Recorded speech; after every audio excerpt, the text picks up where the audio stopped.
그렇다면 이렇게 사실 제가 되게 진부한 질문을 하나 원래 드리려고 했었는데 그렇게 사회에서 이렇게 바꿔 나가야 할 것들이 많은데 이거를 총체적으로 다 같이 한꺼번에 바꿀 수 있는 건지 아니면 뭐 되게 작은 거부터 스텝을 밟아 나가야 한다면 무엇을 가장 먼저 바꿔야 할지 궁금합니다. 제가 이 질문이 나올 줄 알고 아까 그 구조와 개인에 대한 얘기를 요때 하려고 제가 아껴뒀습니다. 지금 아는 것도 막 지금 바닥이 나는 판인데 한 번에 다 써버리면 무슨 망신입니까? 제가 구조와 개인 문제에 대해서 오늘 꼭 또 좀 얘기를 하고 싶었다는 생각이 들었는데요. 계기가 있었어요. 이건 순전히 이제 개인적인 취향이니까 뭐 안 받아들이셔도 되고 뭐 시비를 거시지 마십시오. 이거 뭐 무섭네요. 그 강신주 박사라는 분이 있죠. 이분이 얼마 전에 다상담, 저는 사실 그 한 번도 본 적은 없어요. 근데 그 힐링 캠프 나오셔서 이렇게 뭐 상담을 이렇게 하셨다고 그러는데 그 가지고 이제 그 비판하는 사람들이 있었어요. 이제 그 문화 비평가라든가 뭐 이런 사람들이 뭐냐면은 왜 문제를 자꾸 구조적으로 벌어지는 문제를 자꾸 개인한테 뒤집어 씌워가지고 당신이 바뀌어라라고 하느냐 이런 얘기를 하는 걸 봤는데 제 생각에는 저는 그거는 강신주 씨를 좀 잘못 비판한 것 같아요. 그 비판은 어디에는 해당이 되냐면은 우리가 아까 말한 그 자기계발서 있죠. 이런 거 보면은 가령 시크릿 같은 책에 보면은 여러분 뭐 아시는 분 저도 읽어보진 않았는데 이거 완전히 보면 뭐냐면은 우리가 5살 때 하던 그 생각인데 초콜릿이 먹고 싶으면 초콜릿 그래가지고 막 초콜릿 그러면 엄마가 분명히 초콜릿을 들고 오실 것이다. 뭐 이런 얘기예요 사실 따지고 보면은. 그래서 초콜릿을 먹고 싶은데도 초콜릿을 못 먹게 되면 그건 누구 책임이에요? 이게 지금 그 집중이 부족했다. 자 밖에 나가서 투명이자 1시간 그래서 내공을 쌓아라. 뭐 결국 이렇게 되는 건데 이런 자기개발 지금 어떤 두 가지 종류의 그 얘기들이 있냐면 한쪽에 가면 우파 버전이 있고 좌파 버전이 있어요. 우파 버전은 뭐냐면 아까 말했던 다 개인 책임입니다. 공력을 쌓아라. 네가 풀어야 된다. 그리고 할 수 있다. 항상 웃어라. 항상 친절해라. 항상 긍정적이라. 그래서 만세 할렐루야. 막 이런 나무 아미타불 막 그다음에 수리수리 마수리 막 이렇게 사는 그런 책이 한 종류가 있고 다른 책 한 종류는 뭐냐면은 모든 것은 구조타입이다. 나는 죄가 없다. 나는 희생자다. 이런 얘기를 하는 종류가 있으면 좌파 버전입니다. 제 솔직한 느낌은요. 이게 똑같은 얘기입니다. 둘 다 사람을 무기력하게 만든 건 똑같습니다. 답은 뭐냐면요. 여러분 개인하고 구조라고 하는 건 존재하지 않아요. 사람들은 구조라는 게 자꾸 있다고 믿는데요. 구조는 뭐냐면요.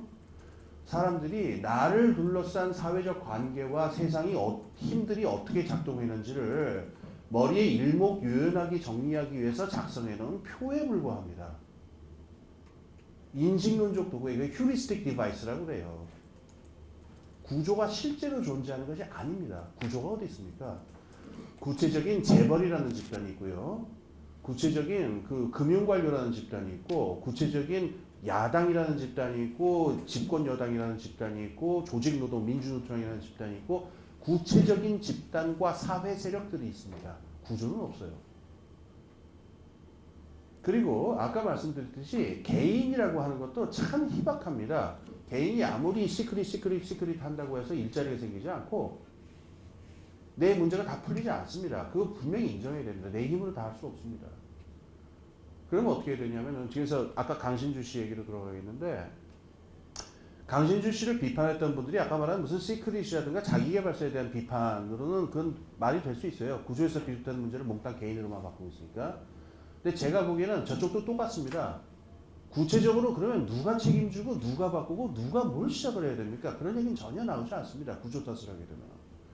제가 보기에 강신주 씨가 하려고 했던 얘기는 뭐였냐면은 구조가 뭐 같고 그 다음에 구조 속에서 사람들이 지금 새가 되고 있다라고 하는 그래서 다 푸드덕거리고 있다는 건 다 아는데 그 탓만 하고 있어서 뭘 어떡할 거냐. 바꾸는 걸 이 지구화의 시대에 아직도 저는 구닥다리 얘기를 하는 사람들이 있냐고 막 나한테 손가락질하던 교수들이 있었는데 한 2, 3년 그 요번에 문재인 씨 나올 때 보니까 다 있더라고 거기 보니까 다 복지복지 막 이러는데 그랬는데 하여튼간에 아유 무슨 그 훌륭한 분들입니다. 그날에 이런 사람이었습니다. 이 복지란 얘기가 급속하게 이루어지다 보니까 어떻게 됐냐면은 지금 정치가들하고 뜨리는 정치인들하고 그다음에 그 전문가들, 교수들 이런 분들, 그러니까 정책 전문가 이런 분들이 이거를 많이 좀 주도해 온 면이 있어요. 그렇죠. 그러다 보니까 뭐가 없냐면은 대중운동이 없습니다.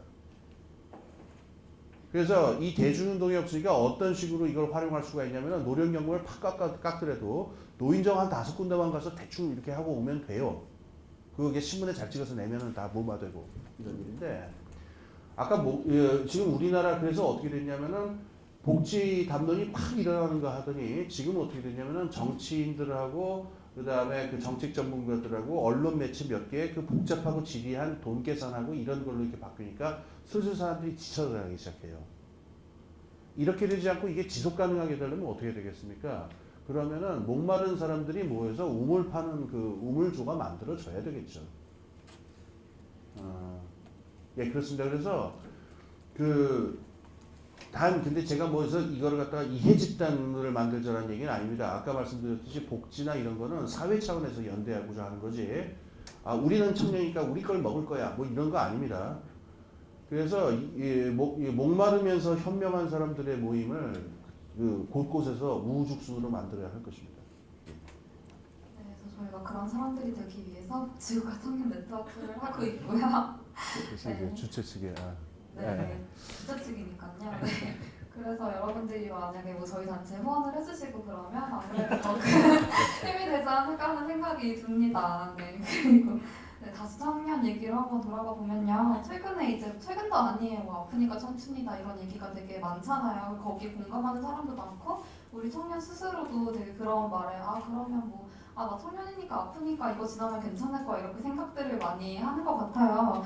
근데 과연 그 청춘이라는 게 대체 언제 끝나가지고 언제부터 안 아픈 건지 이제부터 청춘 아니다 이제부터 안 아프다 이런 게 이제 끝나는 게 있는 건지도 되게 궁금하고요. 그리고 그 청춘이라는 게 정말 끝난다고 치면요. 아까 박사님께서는 아까 뭐 우리 다 청년이다라고 하셨는데 만약에 그게 끝나는 게 있다면 그 뒤에 청년들은 대체 그래서 어디로 가는 건지 기성세대이신 박사님께서 보시기엔 어떤가요? 좀 반힐링적인 얘기를 해야 될 것 같은데요. 아니 제가 무슨 뭐 그 힐링하시는 분들 뭐 열심히 하시고 다 누구나 다 이게 다 하나님의 그 조물주의 다 뜻에 따라서 다 활동을 하시는 거니까 다 쓰임이 있죠. 그 힐링스러운 답은 없어요. 그래서 제가 그냥 솔직하게 말씀드릴게요. 일단은 열심히 하면 될 거야. 안 됩니다. 안 되란 법은 없는데 되란 법 없습니다. 그 우리가 직시해야 됩니다. 그리고 청춘이 끝나면 어른이 되느냐? 그렇지 않아요. 만약에 청춘이 끝나면 다 어른이 된다면은 저 길가에 그득한 정신연령 16세도 안 돼 보이는 저 깝깝한 분들 가끔 있잖아요. 나이 든 분들 중에. 그분들은 뭡니까? 그래서 이게 참 미스테리예요. 그게 어떻게 되는지. 아까 그래서 청춘을 어떻게 규정할 거냐 그 얘기를 하고 얘기 되는데 제가 생각하기에 제 몸에서 청춘이 끝났다라고 분명히 느낀 계기는 하나 있었어요. 뭐냐면은 제가 그 고등학교 때부터 보통 짜장면 집에 가면은 곱빼기를 2개를 시켜서 먹었어요.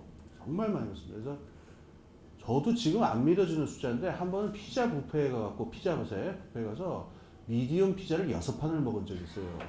집에 기어왔는데 저도 안 믿어져요. 근데 증인들이 있어요. 제 고등학교 때 증인들이 와서 아직도 그 얘기를 하고 있어요. 그래서 참 괴롭습니다.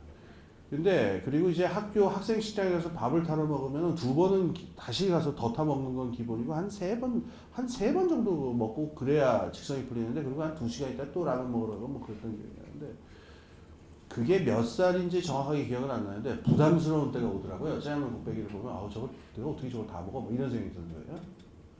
그러니까 그때가 아마 청춘이 끝날 때입니다. 그 몸의 상태는 바뀌어요. 그러니까 청춘이라는 건 아까 제가 순전히 사회적인 것만 얘기를 했는데 어떤 것도 있냐면은 몸의 호르몬 상태도 있고 몸의 성장 상태도 있고 그렇습니다. 여기 저 여성분들이 많아서 제가 점잖은 자리에서 자세히 얘기할 수는 없지만은 그 19살 때 20살 때 그 남자들의 고민이라 하는 거는 그 많이 있습니다. 몸 상태랑 관계된 게 많이 있습니다. 근데 굉장히 리얼합니다. 그 남자들 입장에서는. 근데 이제 그러면은 그건 것도 있고 그 다음에 그 남녀 공이 몸에서 막 호르몬이 지금 2차 성징이 시작돼서 몇 년이 경과해가지고 그 몸이 그러니까는 그 출산을 하기에 그러니까는 제일 적합한 시점이 오는 피크가 아마 21살인가 아마 일 거예요. 그래서 25살 때부터 내리막 축하드립니다. 여러분들 이제 내리막이죠. 같이 늙어가는. 25살, 25살 안 된 분들도 계실 거예요. 그래서 요 생리적인 것들이 있고 생리적인과 관계돼서 어떤 세상을 바라보는 분위기나 뭐 등등이 있어요. 그건 끝이 나요. 걱정하지 마세요. 그건 끝납니다. 그거는 그 조만간 끝나니까 너무 걱정하지 마세요. 근데 문제는 그게 끝나면은 그럼 몸 상태에 맞게 사회적인 어떤 위치나 이것도 바뀌어줘야 되는데 그야말로 뭐 옛날식 뭐 500년 전식으로 얘기하면 결혼해서 뭐 애도 낳고 나는 뭐 이것도 쓰고 하고 다니고 뭐 이렇게 되셨는데 이게 안 되잖아요. 그러니까 지금 이 질문이 나온 걸 거예요. 그래서 그 옛날에 어떤 유행가 가사 구절인데 청춘은 길기만 한데라는 구절이 있어요. 끝나지 않는 청춘이 악몽이다라는 얘기예요. 그거는 몸의 청춘을 얘기한 게 아니고 마음 상태, 자기 주변 상태라는 게 나이는 분명히 지금 35, 36으로 가고 있는데 아직도 난 지금 25, 6하고 비슷한 상태에 있단 말이에요. 이건 괴롭습니다. 그러니까 여러분들이 아마 두려워한 게 그런 걸 거예요. 여기서 어떠냐면은 이때를 잘 넘기면은 그럼 해피엔딩이 찾아오느냐? 그것도 답이 없어요. 제가 겪어본 바 그렇습니다. 그러니까 제가 나는 학계 밖으로 나가가지고 나는 교수 되지 않을 거야. 학계 밖으로 나갈 거야. 라고 했으니까. 그래서 막 용감하게 그랬을 적에 그러면은 학계 밖으로 나가면은 그러면 또 뭐 장밋빛미라가 기다리느냐? 전혀 아닌 거라고 생각을 했어요. 굉장히 위험하고 힘들 거라고 생각했는데 실제로 나가보니까 실제로 위험하고 힘듭니다. 그래요. 그냥 그런 힐링스러운 답은 오지 않아요. 그러니까 여러분이 지금 있는 삶의 상태 있죠? 이게 그냥 70, 80까지 계속 된다고 생각을 하는 게 마음 편합니다. 예, 아니 근데 여러분 잘하면 100살 사시죠? 감축드립니다. 예. 저희 세대는 아마 80이면 기대 수명이 80이 대충 정리가 될 것 같은데 여러분 아마 100살을 넘기실 것 같습니다. 감축드립니다. 예. 그래서 제가 드리고 싶은 말이 이겁니다. 그러니까는 힐링 같은 얘기를 들어서 뭐 저런 거 같은 것도 다 좋고 그런데요. 극적으로 여러분의 어떤 인생에서 뭐 극적으로 뭔가 이게 확 이게 다른 국면이 열리고 하는 거 있죠. 에휴, 그게 15살도 끝이에요. 15살, 16살도 끝이고 25 이후에는 그런 때가 오는 것 같지 않아요. 그러니까 같이 늙어가도록 합시다. 이렇게. 네, 박사님과 함께 늙어오게 되어 영광이고요. 네. 이렇게 그러면 아까 말씀하신 것처럼 청년들이 직접 나서가지고 좀 이렇게 좀 당사자 문제를 해결하려고 노력도 하고 국제과 청년 네트워크도 하고 그래야 되는데 그러려면 좀 청년들이 그래도 나가는 힘이 좀 있어야 될 것 같은데요. 근데 지금 청년들이 아까 말한 것처럼 되게 아파요. 좀 아프고 뭐 이런저런 현실의 벽에 부딪히고 살아가기도 힘들고 취직도 안 되고 막 이러고 있는데 그래서 더더욱 사회 문제에 좀 관심을 가지고 이러기가 힘든 것 같아요. 그러니까 힘들면 이 힘든 걸 해결하려고 노력을 해야 될 텐데 우리가 얘기했었던 뭐 연금, 의료, 보육, 일자리 이런 문제에 대해서도 이거 되게 하나하나 점점 40년 동안 닥쳐올 문제임에도 불구하고 더 관심을 갖기가 힘든 것 같아요. 그러니까 오히려 더 뭐 연금이나 민영화 이런 이슈보다는 공모전 몇 개 더 하고 스펙 더 쌓고 영어 점수 더 올리고 이런 거에 관심을 가질 수밖에 없게 되는 것 같거든요. 그리고 또 반대로 만약에 이런 문제를 겪지 않은 되게 뭐 서울대도 다니고 집에 돈도 많고 차도 있고 막 이런 청년들이라고 하더라도 그 청년들한테는 이게 당사자 문제가 아닐 수 있잖아요. 그러니까 좀 안전한 바운더리 안에서 살아가고 있는 사람들도 있는데 그러면 이 두 종류의 청년들이 되게 사회 문제에 많이 신경을 쓰지 못하고 복지국가 청년 네트워크도 안 하고 이런 문제에 대해서 과연 윤리 도덕적으로 비판을 할 수 있는 것인지 궁금합니다. 그런 근거가 있을까요? 있다라고 답해주기를 바라시는 것 같은데요. 그래서 비판을 좀 해주십시오를 바라는 것 같은데 저는 어떤 경우에도 뭐 그거 뭐라고 비판을 하겠어요. 저희 때 대학 다닐 때 그 전두환 노태우를 향하여 돌 던지러 갔다가 군대로 끌려가고 감옥을 끌려가고 고문을 당하는 사람도 있었지만은 그 옆에서 착실하게 외시보고 사시보고 유학 갔다 와가지고 장관 되고 국회의원 돼서 뭐 서울시장도 나고 뭐 그런 사람들도 있어요. 근데 뭐 그때 뭐 그거 욕합니까? 너희를 비겁하게 대우도 안 하고 나쁜 놈들아. 뭐 그럴 거예요. 그건 아니죠 뭐. 그러니까 그런 식으로 비난을 하는 그런 건 잘 모르겠고 그냥 다른 관점에서 좀 생각해 봅시다. 첫 번째는 뭐냐면은 우리 다 제 생각에 여기 계신 분들도 그렇고 나에게는 밝은 미래만 있어. 복진이 비정규직이니 따위는 내 사전에 없어. 왜냐면 나의 스펙은 스펙리스기 때문이지. 뭐 이렇게 생각하는 분들이 있어요. 근데 아마 그런 분들 포함해서 우리 다 같이 한 55세 되면은 탑골공원에서 만나게 될 가능성이 대단히 높습니다. 그래서 마치 모여가지고 또 노무현 역을 또 새롭게 시작하게 될 가능성이 높습니다. 왜 그런지 좀 말씀을 드릴게요. 지금 뭐 이 얘기 또 하면 한없이 길지만 좀 짧게 얘기할게요. 지금 있는 노동 형태는 크게 세 가지가 있어요. 노동이라고 말할 사람들이 하는 게 세 가지가 있는데 그 중에 전통적인 노동이라고 얘기하는 거는 그 중 하나, 정규직 하나밖에 없어요. 나머지 두 형태는 뭐냐면은 자산으로서의 사람이 있고 소모품으로서의 사람이 있어요. 이게 장부를 보면 재밌는데 원래 20세기에 장부에서 그 인건비 있죠. 이거는 어떻게 계산을 했냐면은 비용으로 넣었어요. 비용. 그러니까 코스트에 들어갑니다. 그러니까 인건비라고 하는 거는 사람을 우리가 100명을 고용한다 그러면은 코스트로 이게 딱 계산돼서 나가는데 이거는 뭘로 이 코스트의 계산 근거는 뭐냐면 암묵적으로 그 사람들을 먹고 살 수 있게 해주는 값이었어요. 그리고 이 먹고 살 수 있게 해준다는 얘기는 연금까지는 몰라도 애를 키우는 값도 그 안에 들어가 있었어요. 그래서 호봉 시스템이 4인 가족이냐 이 정도 나이가 되면 애가 몇이냐를 갖다가 감안해서 짜야지. 그게 그냥 나온 것들이 아닙니다. 그래서 한 80년대까지만 하더라도 우리나라의 노동부가 어떠냐면은 뭐 여러 종류의 그 직급들이 있습니다만은 일단 고등학교 정도를 졸업한 사람들은 어떠냐면은 공장이건 직장에 들어가면은 윗사람 말만 잘 들으면 잘리진 않았고 뭐 아주 좀 추레하긴 하지만은 먹고 살 수는 있었어요. 그때는. 그런 게 원래 노동의 개념이었었습니다. 그런데 90년대 이후에 뭐가 나타나냐면 산업기술이 어마어마하게 바뀌어가지고 컴퓨터가 나오고 제미 리프킨 노동의 종말에 보면은 그도 뭐 잘 나오는데 지금 말한 종류의 노동자들이 크게 필요가 없어졌어요. 산업기술이 다 바뀌어가지고. 그래서 사회 전체적으로 보면은 사회가 유지되는데 꼭 안정적으로 있어야 될 기간 요원에 해당하는 사람들, 이를테면 철도라든가 교사라든가 공무원이라든가 이런 데만 이 직종이 남고 나머지는 다 어떻게 되냐면은 캐주얼라이즈도 돼요. 탄력화됩니다. 그러면은 이 트랙으로 들어가는 사람들 아니면은 어떤 인생 루트로 들어가게 되냐면은 25살에서 30살 사이에 내가 수익 창출 능력이 있는 하나의 자산이다. 장부상에 있어서 하나의 무형자산, 무형이라도 좋고 유형이라도 좋아요. 나는 자산이다라는 걸 입증하는 사람은 어떻게 보면 연봉을 받고 전문직으로 들어갑니다.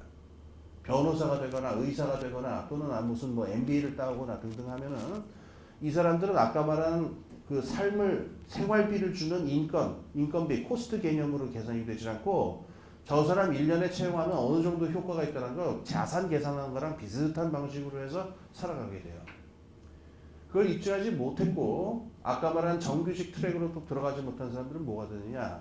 장부에 보면은 expendable이라는 게 있어요. 소모품. 사무실 소모품 아시죠? 네. 그거에 해당하는 존재가 됩니다.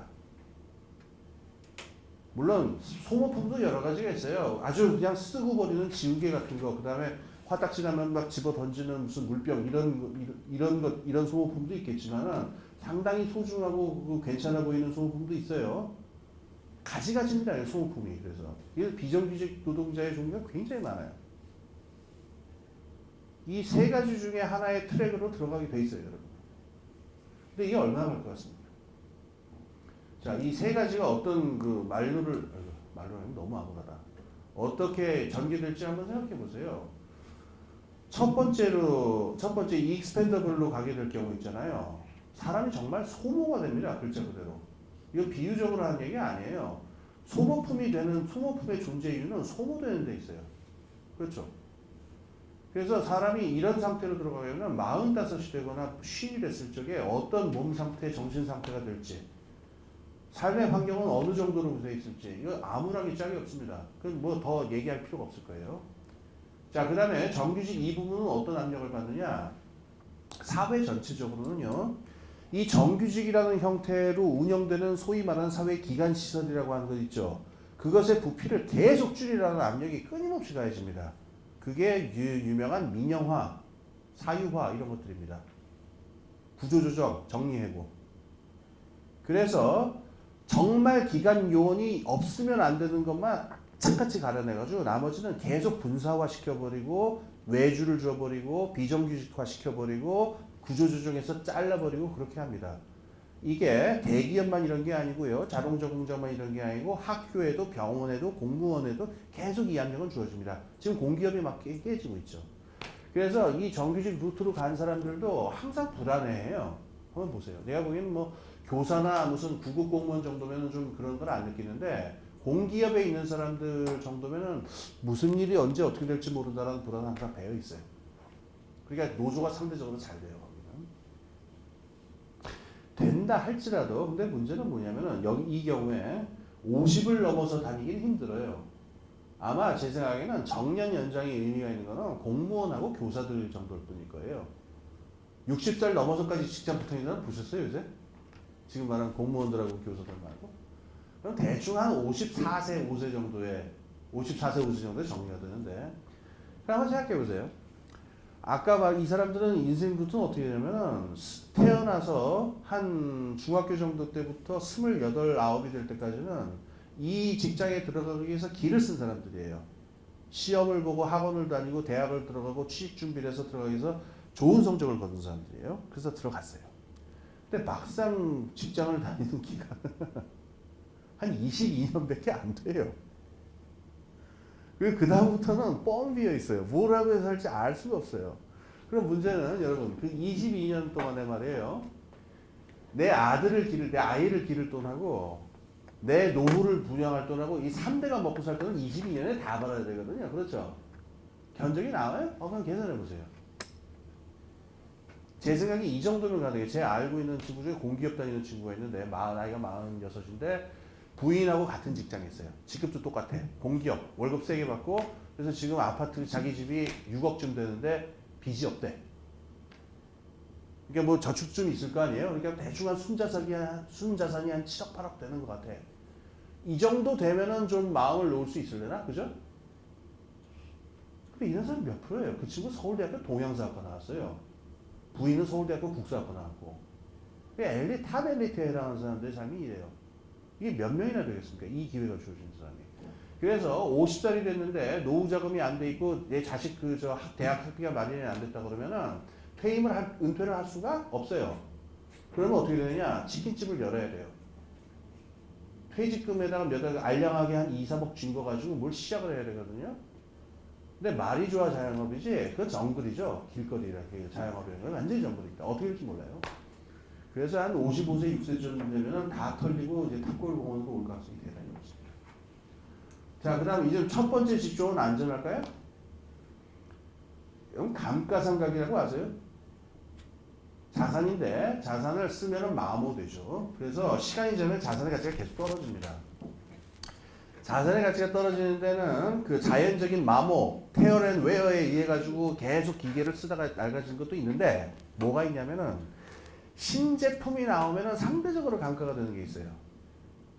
그러니까 여러분 아이폰 3 처음 했을 때는 좋아하셨죠. 아싸 내가 얼리 어댑터야 뭐 이러고 있었는데 조금 있다 뭐 좋은 거 나온 다음에 지금 아이폰 3를 누가 사요? 내가 지금 몇 달 전까지 그거 갖고 버티다가 액정이 완전히 깨지는 바람에 어쩔 수 없이 지금 아이폰 5가 돼버렸는데 그러니까 멀쩡히 기능하는 기계를 하더라도 옆에서 더 새로운 자산, 더 성능 좋은 자산이 나와버리면 이건 가치가 푹 떨어지게 돼 있어요. 전문직에 있는 사람들은 끊임없이 여기 시달려요. 감가상각의 위험에 시달린다. 그러면 이걸 면하려면 어떻게 되냐? 계속적으로 자기를 업데이트. 그러니까 변호사 된다고 끝이냐? 아니에요. 그럼 또 뭐 금융 공부도 또 해야 되고 무슨 세무 공부도 또 해야 되고 뭐 어떻게 자산이 되고 뭐 대학원도 다녀야 되고 이 짓을 계속 하는데 이게 42세 정도까지는 체력이 좀 버티는데 이 45 넘어가지고 이게 또 아래서 밑에 애들 치고 올라오지 거기서 또 대학원 가가지고 또 말도 안 되는 영어로 뭘 읽어갖고 사람 미치죠. 이걸 잘 버텨내면은 이제 50대 돼서 이제 좋은 그 딱 자리 잡고 이제 뭐 연소득 뭐 5억 이렇게 될지 모르겠는데 여기서 비리비리 하면은 또 땡이에요. 그럼 이 사람 또 어떻게 되냐? 그럼 이 사람이 그때까지 아까 말한 3대가 벌어먹을 걸 마련했냐 안 했냐고 할 건인데 흔히 요즘 한 15억 정도라고 얘기합니다. 3대가 벌어먹을 돈이라고 얘기하는 게 내가 보기엔 좀 문제가 있는데 참고로 순자산 15억이면 우리나라 몇 프로 들어가냐면 한 2.5% 들어갈 거야 아마. 그 10억 순자산 10억이 4.4%가 그렇거든요. 근데 이제 표준 정기부가 이렇게 되니까 아마 3% 아마 모르겠어요. 그러면 이제 고정 그러면 2.5%대는 나머지는 그럼 어떻게 되냐? 탑골공원에 오는 것입니다. 그 다음에 루트는 꼭 이거 같은데 왜 이렇게 우리가 예 하면 일로 가시오, 노 하면 일로 가시오 하다가 어디로 가면 한 곳에 모이게 되잖아요. 요 시점에서 이 사람들도 자영업입니다. 그 별다른 도리가 있어요? 뭐 자격증을 빌려준 거 아니면 좋은 네트워크, 인적 네트워크를 만들었으면 딴 기업에 가서 뭘 할지 모르겠는데 어쨌든 한 60 정도가 되면 탑골공원으로 올 가능성이 높습니다. 그래서 인구의 상당히 많은 숫자는 탑골공원에 우리 모이게 돼요. 그래서 탑골공원을 늘려야 됩니다. 그래서 지금 얘기는 이상한 방향으로 하는데 탑골공원에 시작해서 저 종묘 있잖아요. 종묘까지 해서 저는 낙산, 동대문까지 해가지고 이걸 갖다가 이 완전히 뭐라 그럴까 이 노년지구로 바꿔가지고 저를 종로 구청장으로 뽑아주시죠. 제 얘기가 좀 길어졌습니다만 아까 그 스펙리스트다 이렇게 자신 있는 분들까지 한번 생각해 보세요. 제가 지금 얘기한 얘기의 시나리오에서 자기가 예외가 될 수 있는 가능성이 몇 프로나 되는지 한번 좀 생각해 보셔야 돼요. 그래서 그런 돈 계산의 차원이 있고요. 그 다음에 두 번째 좀 정신적인 차원을 하나를 좀 덧붙일게요. 시간 많이 지났습니다. 여러분 생각하기에 등 따시고 배부르면 행복합니까? 아닌이라는 걸 제가 좀 말씀을 드릴게요. 제가 캐나다에 있을 적에 경험한 일이었는데 제가 그때 이제 하여튼 뭐 처지가 어떻게 돼가지고 어떻게 그 노무자 합숙소 비슷한 데 좀 산 적이 있었어요. 근데 거기 이제 그 벽이 얇아가지고 옆방에서 얘기하는 건 다 들려요. 근데 한 번 그런 일이 있었는데 잘라고 누웠는데 옆방에서 어떤 그 중년 아줌마가 같아 우는데 이게 엉엉 우는 게 아니라 왜 숨죽여 흐느껴 우는 왜 그런 울음소리가 들리는 거야. 그게 잠이 와요? 아이씨 정말 막 욕이 나오는 거야 지금 막 내 처지도 막 그렇고 막 욕이 나와서 처음에는 막 그냥 막 이러다가 막 뒤척뒤척 이러다가 한 시간쯤 지나니까 슬슬 걱정이 되기 시작해요.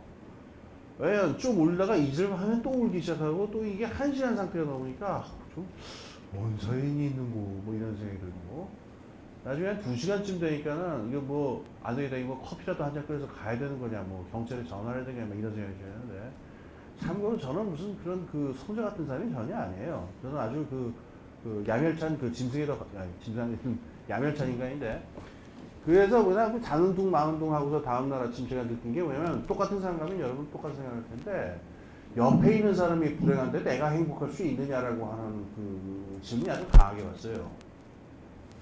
그럴 수 있다면 축복받은 사람입니다. 무디기 때문에 옆에서 막 살인이 나고 불행해도 나는 뭐 내가 뒷다시고 그러면 행복해. 저는 그게 일종의 축복이라고 재능이라고 생각하는데 사회 전체적으로 봤을 적에 사방에서 이렇게 되고 있으면요. 여러분들이 만약에 이성과 양심이 살아있으면 불행하게도 설령 여러분이 15억을 가지고 있다 하더라도 행복하지 않아요. 그러니까 그걸 바라세요. 이성하고 양심이 완전히 죽어주기를 바라든가 그게 남아있는 경우에는 행복할 것 같아요. 뭐 하시게? 15억 가지고 해변 가가지고 뭐 이렇게 걸어 다니시게? 그게 재밌겠어요? 그게? 그래가지고 이 불행한 사람들이죠. 이 정신적으로 이런 남들이 어떻게 사는가에 대해서 관심을 갖는 게 인간의 본능이기 때문에 15억이 있다고 해도 그건 본능은 돌아가거든요. 그러면은 15억이 있어도 행복하지 않을 겁니다. 그래서 물적으로 따지든 그 다음에 이런 양심적인 차원으로 따지든 간에 15억이 있으면 모든 게 해결된다. 이건 황당한 얘기입니다. 제가 왜 이렇게 충격을 받았냐면은 한 달쯤 전에 그 소위 말하는 힙스터들이라 하는 사람들이 모여서 이제 뭐 토론하는 그런 사이트 뭐 그런 데가 있는데 블로그 같은 거. 하여튼 몇 달 동안 계속 그러니까 이 신자유주의와 자본주의가 얼마나 잘못된가 해서 막 정밀하게 막 뭐 영어 문헌, 불어 문헌 막 이렇게 등장을 하고 다 얘기 크고 했는데 결론이 뭐냐면은 15억 빨리 벌어서 튀자 하는 거예요. 그러니까 이 사람들은 어떻게 되냐면 개인적으로 자기들이 그러니까는 이 자본주의 시스템이 흉측하고 비인간적이고 살만한 상황이 아니다라는 걸 느끼는 거예요. 힙스터들은. 근데 대결점은 뭐냐면은 그러니까 한 10억 넘게 벌면은 빠져나와서 내 개인의 공간을 만들어서 거기서 내가 원하는 라이프 스타일을 만들어서 살 수 있을 것이라는 면에서 그게 이 사람들의 해방 전략이더라고요. 와, 참 저는 그런 어이가 없는 일이라고 생각했습니다. 네, 일단은 졸부청장 추모 사원을 하셨으니까 탁구공원에서 만나실 분들은 네, 찍어주시고요. 네, 저희 무지국가 청년 네트워크도 종로 일대에서 공원을 넓히는데 일조하도록 하겠으니까 그때쯤 예, 저도 탁골공원으로 가겠습니다. 예. 우리 다 같이 30년 뒤에 만나고요. 네, 30년 뒤에 만나지 않기 위해서는 많이 이렇게 후원을 해주셔서 저희 단체가 복지를 좀 늘려가고 좋은 사회를 만들도록 해야겠죠. 네. 이제 네, 시간이 거의 다 지나서 마지막으로 저희가 준비했던 질문이 사실 두 가지가 있는데 한꺼번에 드릴게요. 그래서 박사님께서 보시기에는 지금 여기 앞에 앉아있는 청년들이 가장 먼저 해야 할 게 뭐냐라고 하나 대답을 해주셨으면 좋겠고요. 그 정말 중요한 질문이 남았는데 저희가 이렇게 2시간 동안 얘기한 것처럼 박사님이 말씀하신 것처럼 이렇게 실천하고 복지국가 운동도 하고 좋은 시민이 되고 하면은 정말로 이 사회가 좀 더 좋은 방향으로 바뀔까 하는 확신이 필요한 것 같습니다. 우선 그 가입 원서를 돌릴 때가 된 것 같습니다. 예, 그러니까 주최 측에 집요한. 예, 저는 그 좋은 생각이라고 생각하는데 뭘부터 하면 좋을지 제가 좀 말씀을 드릴게요. 제 생각에는 제가 그 어렸을 때 아주 재밌게 읽은 소설 중에 에드가 알란 포라는 사람이 있는데 그 사람 소설 중에 영어 우리말로 뭐라고 이게 무적행이라고 그러는데 그러니까 함정 이게 어떤 게 있냐면은 어떤 사람이 이제 고문을 당하다가 정신을 잃어서 깨보니까 지하 감옥에 들어와 있는데 지하 감옥에 불빛도 없고 뭐도 없고 아무것도 없는 거예요. 그래서 깨나 보니까 그런 깜깜한 지하 절벽에 온 적이 있어요. 그래서 아무도 안 보이는 거예요. 이 사람이 제일 먼저 뭘 했겠어요? 내가 지금 어떤 방에 있는 것은 맞는가? 그러니까 느낌이 야산에 던져진 건 아닌 것 같아요. 그러면 내가 방에 있다면 방의 크기가 얼마나 되는가를 갖다가 그걸 파악하기 위해서 일단 한 방향으로 걸어서 벽에 부딪힙니다. 그 다음에 벽을 쭉 돌면서 벽에 자기가 부딪힌 지점에다가 돌멩이, 자기가 느낄 수 있는 돌멩이 같은 걸 놓고 그 다음에 벽을 따라 쭉 가요. 그렇게 해서 방의 크기를 재는 게 시작하는데 저는 뭐부터 하는 게 좋을 거라고 생각하면 우리가 지금 어떤 상황에 와 있는가를 우선 파악하는 것부터 해야 됩니다. 이게 힐링도 좋고 뭐 다 좋은데 그 다음에 하세요, 제발. 그래서 나에게 필요한 힐링이 뭔지 그래서 맞춤형으로 할 수도 있잖아요. 그게 파악이 되면은. 그렇잖아요. 나는 해민 스님이 필요한지 법륜 스님이 필요한지 나는 법륜파야, 너는 해민파야. 그러니까 뭐 무협지 같다. 하여튼 근데 뭐 아미산 뭐 이런 하여튼 그래가지고 우선 우리가 어떤 상황에 있는지를 파악하는 것부터 좀 시작을 합시다. 그러려다 보면 어떻게 되냐면요. 무슨 문제가 닥치냐면은 우리 상황을 파악할 수 있는 자료는 대부분 어떻게 되어 있냐면은 읽을 수 없는 말들로 쓰여 있는데 라틴어로 쓰여 있어야 되는 게 아니라 지루해서 읽을 수가 없어요. 법조문하고 그 다음에 각 뭐 시행 세칙 뭐 등등등등 이런 글들도 되어 있는데 이런 글들은 어떻게 되어 있냐면은 전문가들만 다룰 수 있는 용어와 이걸로 되어 있어요. 굳이 읽으려면 못 읽는 건 아닌데 지루해서 견딜 수가 없기 때문에.